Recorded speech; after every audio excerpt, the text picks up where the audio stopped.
कि मनवा में आस हलई आ कब से प्रयास हलई मंदिर त बनवे करतई आ पूरा विश्वास हलई महल में होतई आगमनवा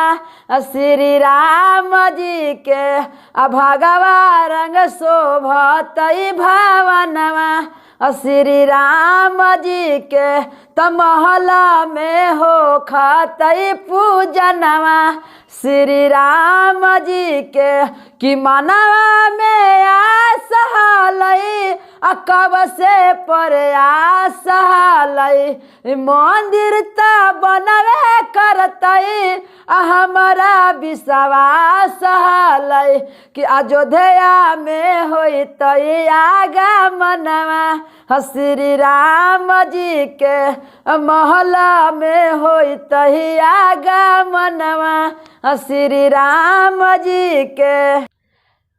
कि मोदिया जोग जी करथिन श्री राम के पूजा नामा देखतई अयोध्या नगरी हा दुनिया जहानामा कि मोदिया जोगी करथिन राम के पूजा नामा देखतई अयोध्या नगरी श्री राम के भावनामा त खुशी से छला के नयनवा श्री राम जी के महल में होतई आगमनवा श्री राम जी के भगवा रंग शोभतई भवनवा श्री राम जी के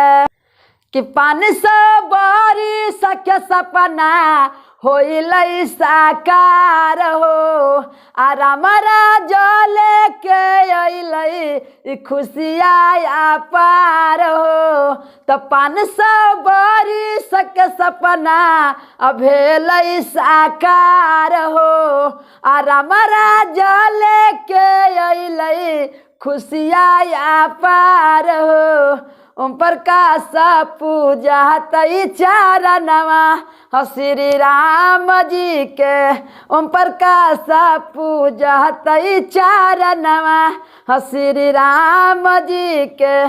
जय श्री राम। सबके प्रणाम नमस्कार। हम ओम प्रकाश अकेला बेड़रवा के पापा